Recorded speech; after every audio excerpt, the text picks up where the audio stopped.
Hello, you are listening to Marigolds and Juniper, a Kamloops-based podcast focusing on how the COVID-19 pandemic made an impact on our local food scene in mostly a positive way. I am your host, Jess Hart. I'm a mom, wife, cook, and legal assistant by day, and devoted food nerd, well, the rest of the time. Before we begin this grand journey together, I'd like to take a moment to thank StoryHive and TELUS for making the stream a possibility.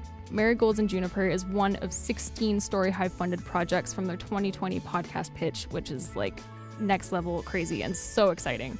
In addition, we are also honored to bring you this podcast from the traditional territory of Kamloops Tisawetmik. On this episode, we hear from a local teacher, Paul Denby, who has partnered up with the Farm to School BC program. He has been teaching his grade 5-6 class the importance of growing their own food and cooking healthy meals at home.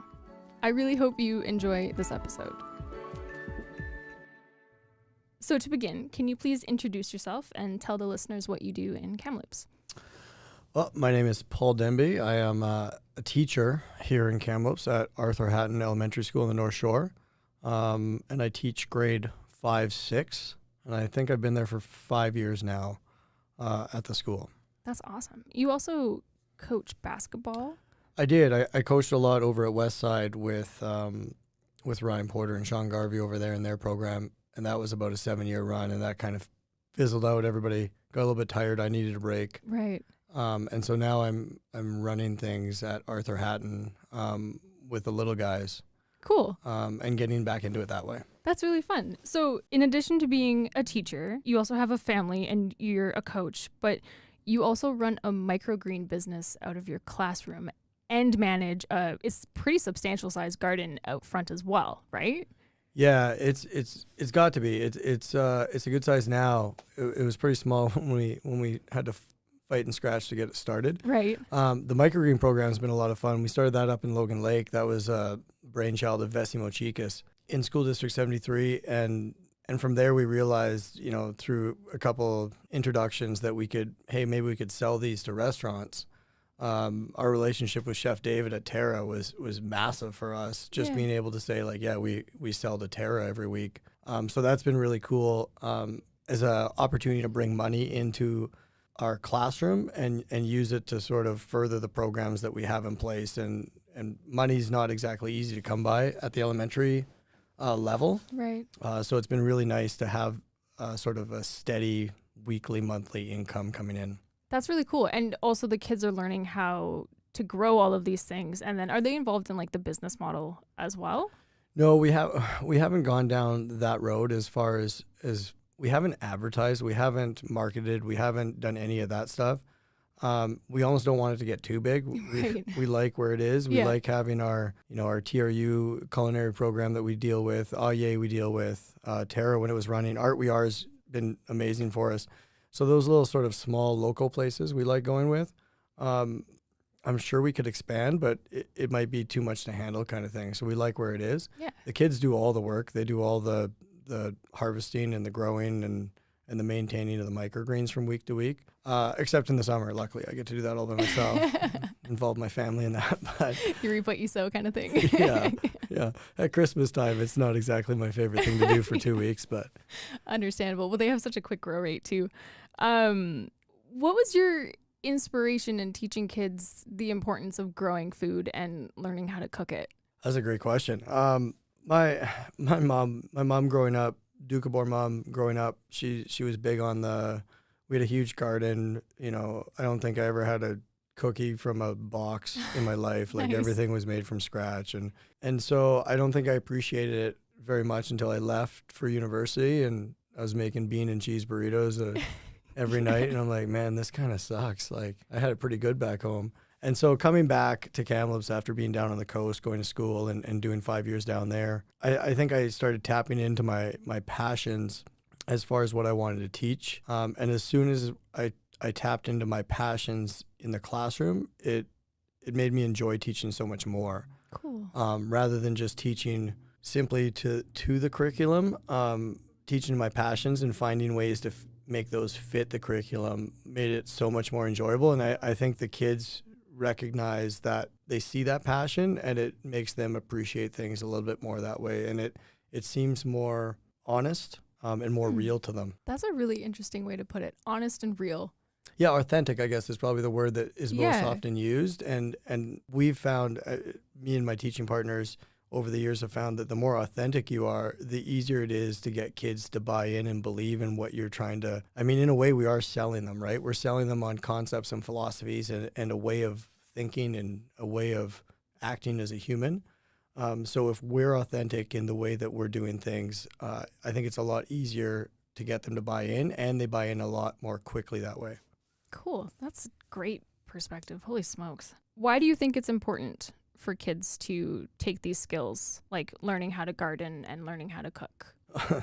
That's an easy one, right? Like that's like, well, I mean, the way things are going, you saw how things have gone the last year and a half with this pandemic. Everybody's scrambling to grow gardens and do their thing and try and grow their own food. And there's food shortages, and then we have supply chain issues, and there's all these things. So, I mean, being able to grow your own food is a no-brainer. The cooking part may be less important, but the lower income kids sometimes that we deal with at our school in our area, I think it's just important to teach them skills and skills they can use in life and skills that seem real to them. And they can say, hey, I can go home and do this tonight, or I can go home and do this weekend. This is a thing. This isn't a concept. It's not a thought. It's an actual thing that I can do. And it's easy for them to be successful at it at first. And so because of the ease of success, it allows for an entry point for everybody. That's cool. When we were talking to the kids, first off, they're amazing. They're an amazing group of kids, and they were so fun to talk to you. But I can only imagine some of the things they might have said. No, they were totally great. The best piece of advice that I received was to not lick a pepper plant. So fair. I'm going to hold that one to heart and tell my 5-year-old about it. But pretty much every single one of them said that they have a garden at home now, and that they've taken a lot of the knowledge that you have given them and applied that to their home life, which I think is just like, that is next level amazing. That's pretty cool to hear, because I don't always get that feedback from them, right? They don't always come and tell me those kinds of things. Every year I have 2 or 3 students that are eager, like obviously eager or over eager, and they come and ask for like extra plants or extra seeds or whatever it is. Right. And so I know about those ones. I don't know what's going on with the rest sometimes. They're not as willing to share, or they're not as forthcoming with what's happening. But that's fantastic to hear that they're doing that kind of stuff at home. And that's the idea, is that they can involve their parents in the cooking and the growing and all those things. And it makes it more of a family kind of event. Yeah, definitely. So for the listeners, I met you a couple years ago. My first interaction with you was you standing at the front of the Terra windows with huge Ziploc bags full of microgreens. And you questioned my insanity? And yeah. Oh, yeah, because I'm pretty sure that you were going on about a basketball thing, and I was very tired and confused. My first interaction with you was with the microgreens and the big bags of the sprouts. But another interaction that I had, which is like the most beautiful thing that I've ever done in my culinary career, was having the opportunity to teach those kids how to cook. And I think that's a lot more where my focal point came from. But I was just so blown away, because I've been in this industry for 11 years now, and that was the first time that I had ever taught a group of kids how to cook. How has the pandemic affected your food program and how you're going about this? Yeah, that was a really cool experience. You did a fantastic job, by the way. The kids that, like, I have 2 kids this year that were there last year with you cooking, and they still mention it, and they still mention that pasta and the sauce that you made with them. Cool. And so it's such a neat experience for those kids to be able to go in with you and with Chef David, and we've gone up to TRU with Adam Florence up there, and they get to go into the kitchen and learn skills. And I mean, we made gnocchi one day with David, and it was so neat to see the kids doing this stuff in a restaurant, behind the scenes, getting their hands dirty. And so that was super awesome. So that was a big part of our program, was using these relationships that we've sort of fostered through the microgreens, and having people offer, because it wasn't coming from us, but David offered and you offered and Adam and offering, say, hey, do you want to bring the kids through? Do you want to try something? Can we teach them something? I'm like, man, this is amazing, because I certainly don't have the skill set that you guys do. And so it was such a cool thing for the kids to see that, hey, this is a career option, right? Like I don't have to go do whatever it is my parents do, or I don't have to go to school and go into business administration, or I don't have to, like, whatever it is, the path that they thought was the path, they're just opening their eyes and recognizing a new direction that they could go. So that was amazing. This year, obviously, it's been rough, right? We haven't had that opportunity. We've talked a lot about it. I talk about it all the time, and I think the kids are sick of hearing about, like, hey, remember last year when this cool thing happened? So we found a few ways around it within the classroom, being able to do our own thing. And at the start of the year, we made fresh salsas, and I think we did quick pickles one day. We've had a couple pancake breakfasts in our classroom. So we've had a little bit of ability as our own cohort to do some stuff like that and make individual things for ourselves. But we haven't been able to cook for us as a group like we were able to last year. And I think that's unfortunate, because just sitting down and eating with people after you've made something, I mean, you obviously understand the value in that. So that was a huge missing piece for us. And it's unfortunate, and hopefully we get it back next year. Yeah, no kidding. Hey, that would be nice to bring it back.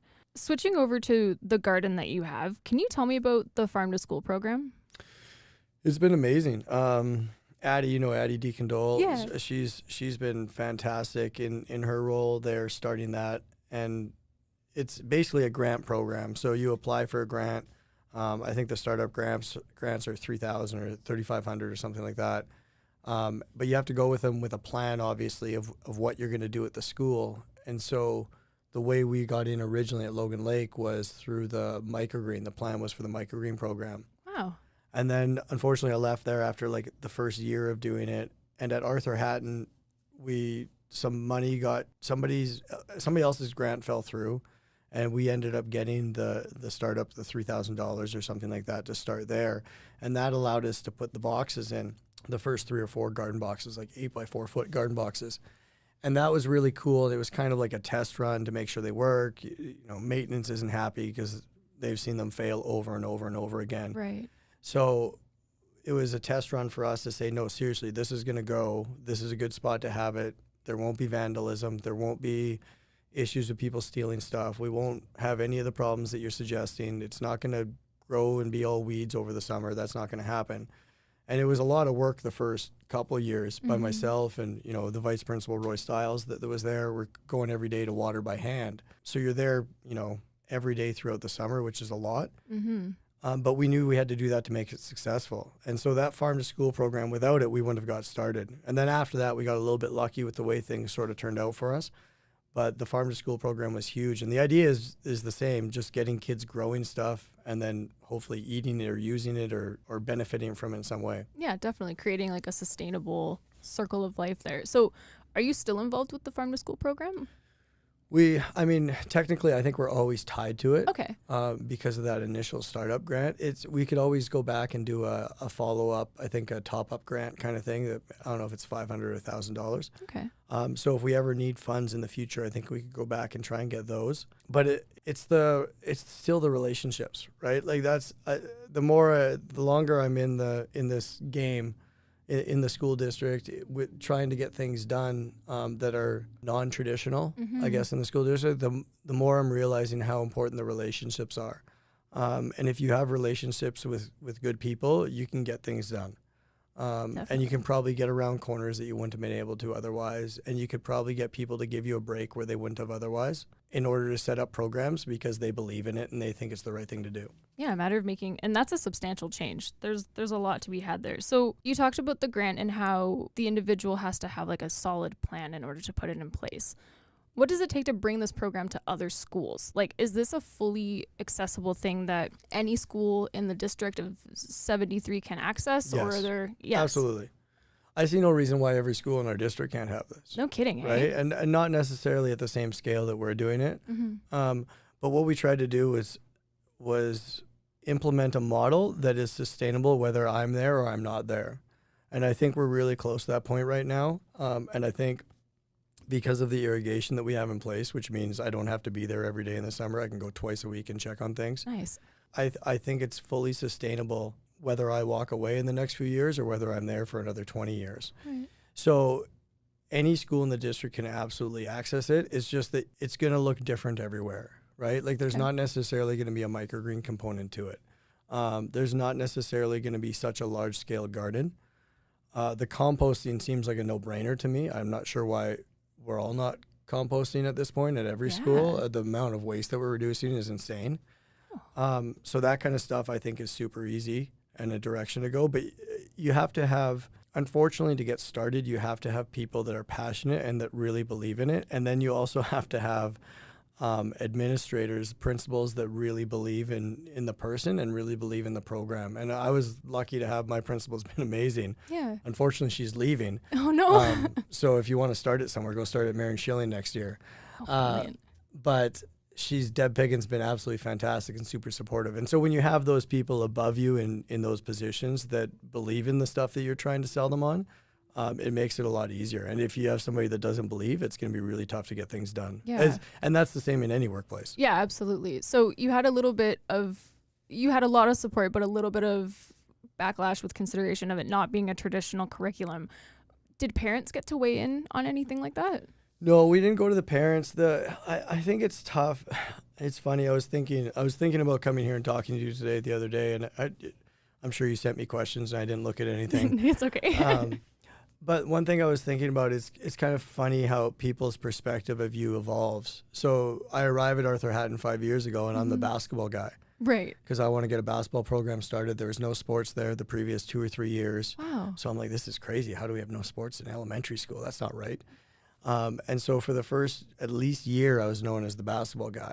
Okay. And then the gardens and then the microgreens are going. So now, after being the basketball guy, now I'm the microgreen guy. He's the one that sells the microgreens to everybody and tries to get money for his class.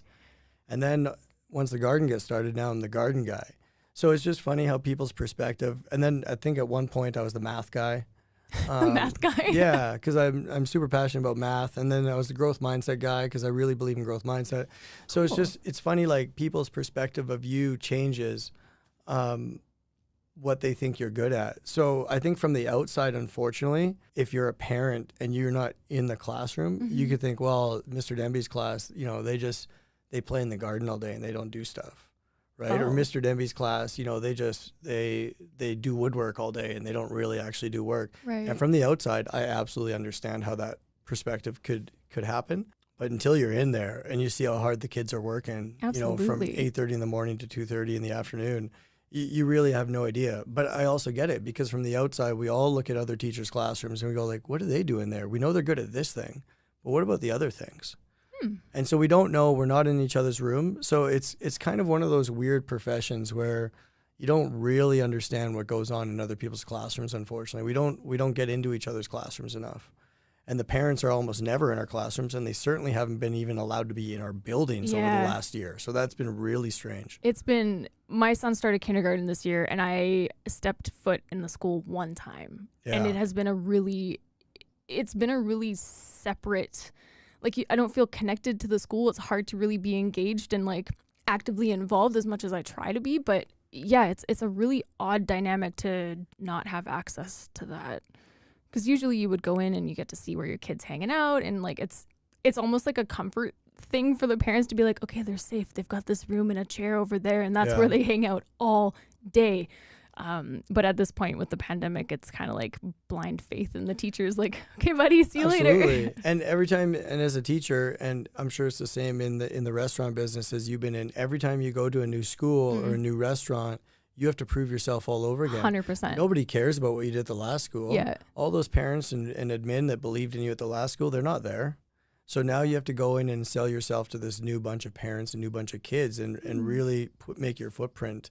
And it's tough, right? Because you believe in what you're doing most of the, I would hope that I believe in what I'm doing most of the time, but it doesn't mean other people believe in what you're doing. Yeah, absolutely. And then trying to sell it as well is also a whole other journey. Did you find that dynamic was kind of exasperated with the pandemic? I think I've been lucky. So because I felt it was my 5th year in the school and I was more established, right. I felt like there was less doubt in the things I was trying to accomplish this year than maybe there has been in the past. Even though parents couldn't be in the rooms, I think the kids at that point were going home and saying enough positive things. Of course, the kids never go home and tell the parents about all the amazing things they learn. Yeah. They'll go run home and tell them about the dodgeball game at lunch, right? Thanks a lot, guys. Yeah. But I think there's enough belief in what I'm doing. And I think, honestly, I believe more in what I'm doing every year because I'm constantly trying to get better, right? And that's the thing I sell to the students all the time. There's things we suck at, but man, we really have to have to acknowledge those things that we're not good at. Totally. And we have to work on those things. And so if the stuff I'm doing 5 years from now is the same as it is this year, something's wrong. Every 5 years, I believe I should look back at the stuff I was doing and be like, man, why was I doing that? That seems crazy that I thought that was the right way to do it. And that's how it is right now. 5 years ago, the stuff I was doing, I think there's almost maybe 5% of the stuff I was doing 5 years ago, I'm doing now in my classroom. Right. And so hopefully, in another 5 years, I look back and maybe it's 10%, maybe it's 15%, but hopefully I've changed most of it because I found a better way to do it or something that is more effective or more impactful or whatever it is. That's amazing. Do you think that you will forever continue on with the food program? Yeah, I don't know.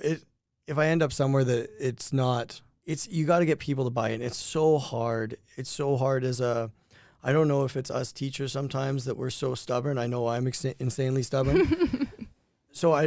And nobody likes change. And I think as a group of people, teachers probably like change less than most. So when you try and sell them on our like Fun Lunch Friday stuff that I did 3 years ago, where I said, hey, each class is going to cook for the school one time during the year. And so we'll call it Fun Lunch Fridays. We have one a month. It's a set menu. You put out pre-orders, you get your orders, you make it, you sell it. Whatever your profits are, you keep that for your classroom. Well, people looked at me like I was crazy, right? Like, we're busy enough already. What is he trying to get us to do? Right. But after that first year, because of the impact that it had on the students that were involved in making stuff for the entire school and how proud they felt about it, the next year, the signups, everybody's like, oh, I'll take this date, and it was no problem. Awesome. But trying to get people on board with new ideas is really difficult. And that's probably the same anywhere. True. But anytime that we want to change something at the school, it's tough. But the food stuff I love. I love giving them quality food. I mean, it doesn't have to be, it's not always going to be the healthiest thing in the world. Yeah. Like there's going to be cheese in it sometimes. Oh, yeah. And, Throw down some pasta, right? you're good. You got to have some cheese in there. So it's not going to be super boring, but it is going to be fresh. It's going to be from local ingredients, hopefully from our garden. So that's infinitely better than whatever we're getting in our lunch programs these days anyways. So my son's school doesn't have a lunch program. They ended up shutting it down with regards to COVID, but that's all news to me because I was new to the area. But is that to do with the income brackets that we were touching on earlier? I think so, yeah. Okay. I'm just guessing. A lot of times, I haven't worked, like the only school at Kamloops that I've actually worked at is Arthur Haddon. I was at Logan Lake. But so I haven't been to enough other schools in the last few years to know how much the lunch programs are served at their school. I just know that our school, I mean, I bet we get 75 lunch programs a day at our school. Wow. And a lot of times those are supplemented. We have a huge food security issue at our school. Okay. Because of our income levels of families. And so we're constantly spending a large portion of our elementary budget on food for kids, like just feeding kids every day. Wow. So it really puts us behind the eight ball as far as how much money we have to spend as a school. And so there is it's unfortunate the way it works out. Like I wish it was a level playing field across the district for how much money each school had to work with. Yeah. But by the time you add in the PAC money and then how much money the school has left over after they do what they need to do with food like we do, it's not a level playing field. And I guess that's just the way things are in the world. But it's really disappointing when it comes down to like haves and have-nots sometimes. Yeah, definitely. So what is something that parents and community members can do to make food sustainability easier for kids to access in the schools? That's a great question. Like, I don't know. I mean, I know we approached myself and Bonnie Klon with, what's the program she's with? Is she with the food policy? Yeah, Food Policy Council. Yeah. So her and I went and sat with our conservative representative last year, the year before, and asked about supporting a nationwide school lunch program. Cool. Okay. Funded by the government. And that obviously that was not something that they would ever consider putting on their platform, is basically what we're told, which is unfortunate. But I think it's going to take some like a government policy kind of thing. Okay. But then if you do it, the larger the scale, the less likely it is to be something that is edible Right, I gotcha. and healthy. Yeah. And so the smaller the scale, the better it is probably for the kids, but then the more expensive it's going to be. Right. And so that's a tough one. And so, I mean, if you go down the school lunch program rabbit hole, I mean, there's been television shows made about it and documentaries written about that kind of stuff, right? Like that's a really difficult problem to solve, I think. I'm trying to think of how parents can be more actively involved, because I recall at the beginning of the year when I got the first hot lunch menu and I was like, I get that the funding goes towards the school and I'm totally fine with that. But then, so I didn't sign my kid up for a little bit because I was like, no, you know what, buddy, we eat enough pizza at home. Like, you don't need to have it at school. You'll be fine. But holy heck, the guilt trip that I got when all of his friends were getting the pizza lunches. Yeah, that's tough, right? Yeah. And I've heard that same story from so many people on my staff too about their kids at their schools where like it didn't get ordered and they feel super left out. And it's like, oh, all my friends got it. You're like, fine, okay, fine, you win. If my kid wasn't allergic to everything in the world, I'd probably get him his Subway lunch every once in a while at school, right? So I totally get that. I think that's tough. I don't know what the solution is.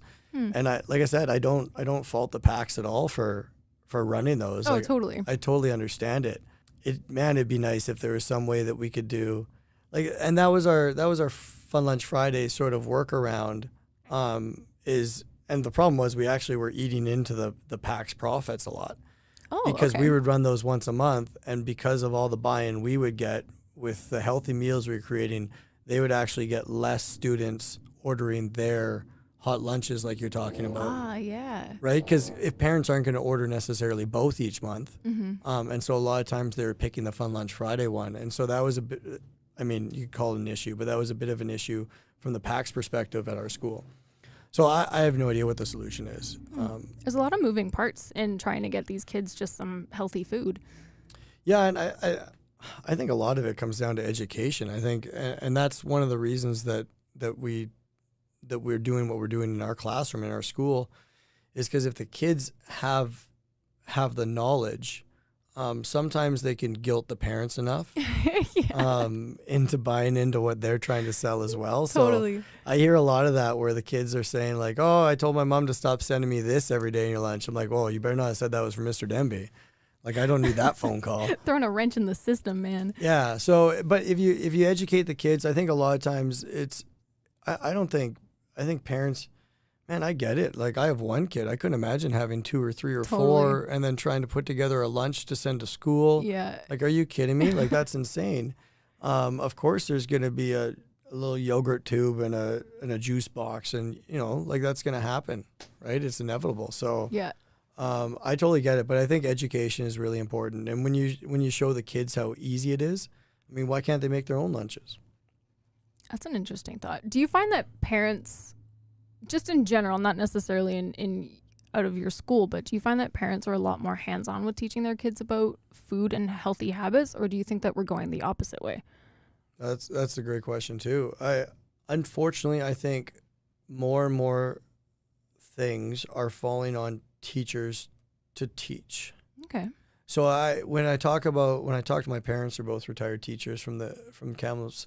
Like the stuff that I have to cover, or the stuff that I have to, just the little things, whether it's behavior related or manners related or food or diet related, like these aren't things that they ever discussed, or I don't think they needed to discuss when they were teaching. So I just think there's so much more falling onto teachers' plates, and that's just going to have me coming off as a whiny teacher, which is totally fair.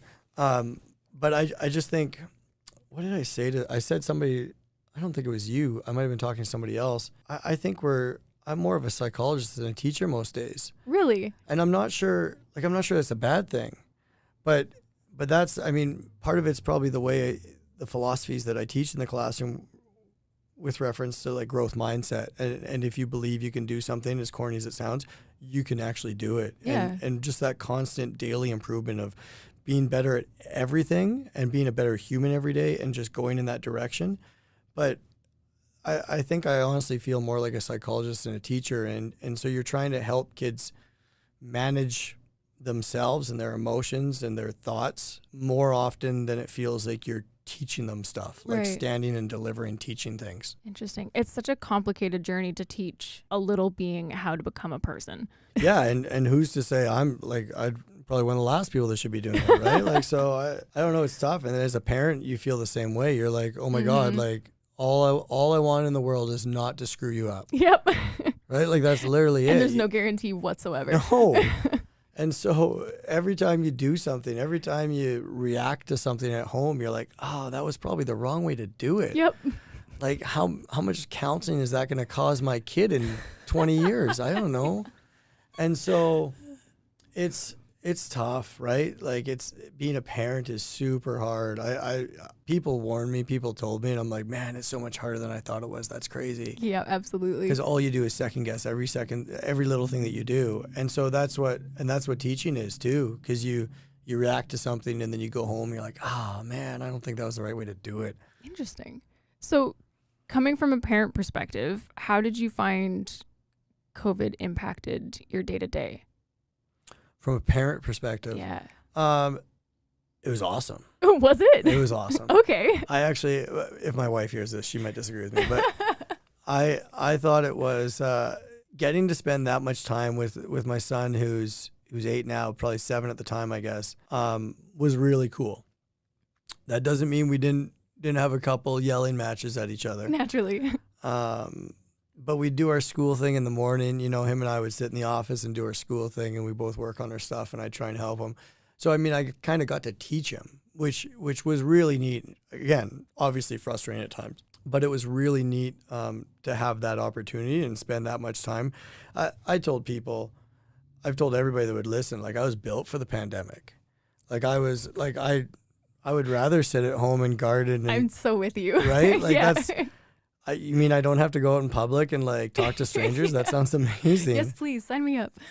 So it was really good for us from a family perspective. I think it helped us a lot. I'm sure my son disagrees too, right? Like he send me back to school, please. Oh well, and he missed it so much. All he Aww. wanted to do was hang out. So with his friends and go play around and run around with other kids and play soccer and whatever. So it was tough for him, and it was a no-brainer for us sending him back in September just to give him that, as an only child too, right? Like, so to give him that social experience and able to play around and just be a kid.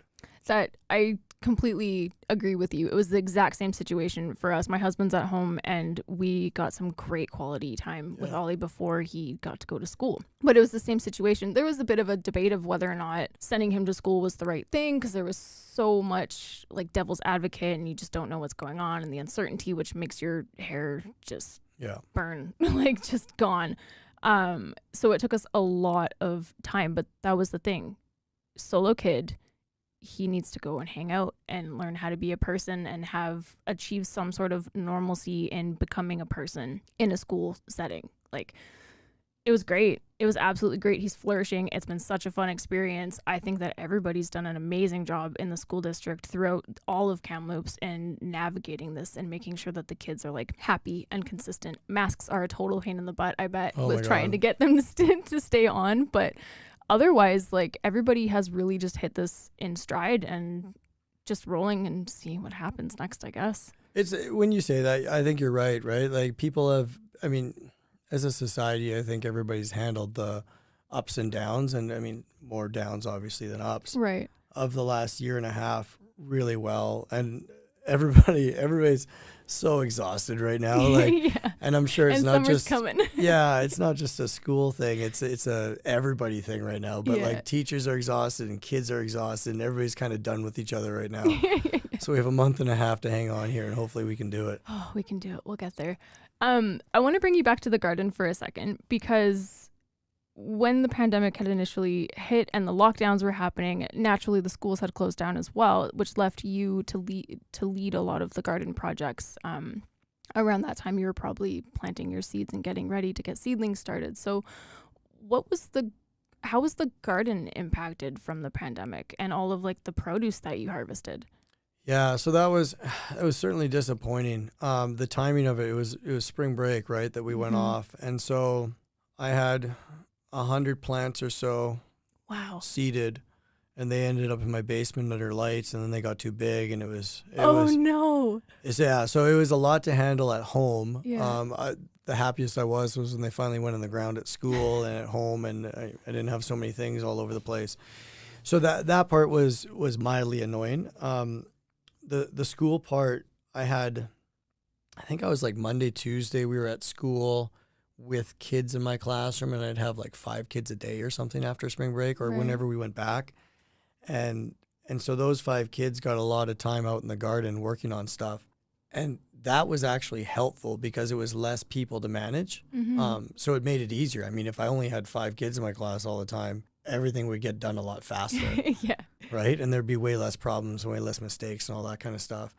So that part was helpful. The produce, getting basically what we were trying to do is get rid of the produce all summer. We had a really nice crew of teachers that would come weed. We had like a Thursday morning weeding party. Nice. Yeah, so people would come help from the school, and that made it a lot easier for me to manage. And then with the irrigation system, I wasn't there very often, obviously. And then when it came time to harvest stuff midsummer, the head of our pack, Angela Moss, was amazing. I sort of text her and say, hey, can I drop off 3 boxes of things, and you could try and get rid of them through the pack Facebook page. Wow. And sure enough, she would, or give them to neighbors or give them to other pack members or whatever it was. So we did a decent job of making sure the food found its way to our school or our community, I guess. Yeah. I think the next step is trying to make sure it gets to the people that need it the most. Okay. Not necessarily that want it the most, but the people that need it. The plan all along has been to have everything most of the stuff ready to go for September. So the corn is ready to go, the potatoes are ready to go, and we can have a huge back-to-school barbecue. Nice. With parents and kids, and just, all the stuff from the garden gets used, or most of it gets used. The rest of it we sell at the farmer's market in one of those first 2 weeks of September. So that's always been the plan. Cool. But yeah, last year that didn't happen. But I'm really hoping, I feel confident that we'll be back at the farmer's market in September. So that's usually huge for our kids too. Getting to go down there and talk to strangers in that kind of a venue and sell them stuff and talk about their knowledge of the produce that they grew, and it's a really neat thing for us to go down there. So that's probably one of my favorite. That and going to Terra are probably my 2 favorite things that we end up doing. Right on. That's really fun. You mentioned that you're going to give it back to those who need it. Is that a matter of like donating it to one of the food banks or donating it to one of the food banks? We have a lot of people in our school that need it. All right, fair enough. So we have we partnered with the food bank, or there's a food bank program, the backpack program. I don't know if you've heard about it. No, I haven't. So the food bank brings us backpacks, or brings us food every Friday morning, and we fill backpacks, and the families who need food, who might not have food on the weekend, take those backpacks home. And so they have food for the weekend. That is so beautiful. It's Holy amazing. smokes. And I think other schools are on the North Shore involved in that backpack program. Okay. And it's absolutely fantastic. So we know, we have a good idea in our school, in our community, who the families are that need things. Right. And so I think we can do a really good job in the future of targeting those people, as well as, the plan all along for the garden has been to have families rent out or use the boxes, the 8x4 boxes each summer, and they grow whatever they want. Because we don't need as much space as we have for what we're trying to accomplish. Okay. So it'd be really cool if a family could take ownership of a box. They're like, this is our box. We're going to grow whatever we want. We're going to reap the rewards of this box and share it with our friends and family and whatever. So that's been the plan, and that's what we're trying to get to. Again, the pandemic didn't allow us to do that last year, but I'm hoping next year is the year we're going to try and roll that out. That is fantastic. What a good idea. Okay, I think that's amazing. It's a really great place to end this. You did a fantastic job, by the way. Thank you. Is there anything that you want to throw out to the community to have them consider? I don't know, but let's grow more stuff, right? Like let's get out there. The community gardens the last couple of years have been, I don't think you can get your hands on a community garden plot right now. No, they're like the wait list was like 60 or 100 last time I heard. It was nuts. So if you have the opportunity to grow stuff, please grow it, right? And teach your kids. And push your kids' schools to grow some stuff too, right? And let's.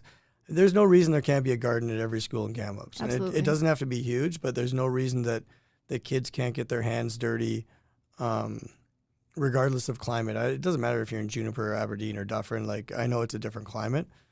You're able to grow something, right? Yeah, so definitely. it's if the noise is loud enough from parents, it probably happens. Okay. Thank you. Thank you. Thanks for having me. Oh man, so much fun. I appreciate your insight and then some. You didn't think we'd go this whole episode without hearing what the kids had to say, did you? Let's go hang out in the garden for a second. I'm Jess. Let's just go and hang out. And what's your name? Helen. Hi, it's nice to meet you. Let's go stand in the sun for a sec. So, do you know what we're doing? Yeah, podcast. Yeah, exactly. Do you listen to any podcasts? Not often. No, fair enough. So we're going to talk, we're talking about Mr. Denby and how he has put together this program and he's teaching all of you guys how to cook, which is super amazing. So what's your favorite part about the garden? We use it often to cook like random stuff, and it's pretty fun that way. Awesome. What's your favorite thing to cook? I like to cook pasta or like salads usually, or random Excellent. stuff. Yeah, just whatever you can get your hands on. Do you cook a lot at home? Usually, yeah. Cool, good for you. Make lots of dinners, or are you more of a breakfast kind of girl? I'm more of a breakfast person. Right on, I'm with you. So what's your favorite thing that you've planted in the garden this year? I think it would be either the peas or... Oh. Well, we haven't planted most of the basils, but I helped out with that, which Awesome. was pretty fun. That's what's in here, right? Yeah. Cool. Why do you think that it's important for kids to grow food? So it teaches them patience and how to grow things. Like if you got a pet, you know how to already garden, so That's it's kind of like the exact same thing. Totally, that's an amazing answer. Do you have a garden at home? Yeah, I do. We grow rhubarb Rhubarb, just rhubarb. and like strawberries and Awesome. raspberries. Oh, so you're setting yourself up for some wicked Oh, good pies. My grandpa has raspberries everywhere. Right on, that's delicious. What is your least favorite vegetable to grow in the garden? Tomatoes. Tomatoes, how come? I can't eat them. They're too acidic. Oh, interesting, okay. So you're not a big spaghetti and meatballs kind of fan? Oh, I love those. Oh, 'Cause it's cooked. fair point, different. So can you tell me a little bit about the microgreen program? Well, there's these things we start with little seeds, and we don't let them grow all the way. Then we chip them, we'll cut them when they're like ready and small. Then we send them up to the restaurant. I'm not sure what it's called, but it's up there Yeah. somewhere. So you guys start with regular seeds and then you just kind of snip them off when they're babies? Yes. Cool, that's awesome. What is your favorite thing to grow? Probably potatoes. Potatoes, why potatoes? I just love the flavor, and they're good to eat. That's awesome. And they're also really cool with the seed too, right? And how they are just a potato. Yes, and the potatoes are in these two. Nice, do you know what kind of potatoes that you planted? I think they might be just regular potatoes. Nice, that's not a bad deal. Is there anything else that you want to throw in? Try not to lick the plants. Try not to lift the plants. Lick them. Oh, lick the plants! Especially the spicy peppers, hey? Yeah. If you have enjoyed this episode, well, thank you. Please be sure to follow and subscribe wherever you listen to podcasts. If you know someone awesome in the food industry, please email me, Jess, at marigoldsandjuniper@gmail.com and tell me all about them. Thank you so much for inviting me into your day. I love you, Kamloops. Met Wichterman.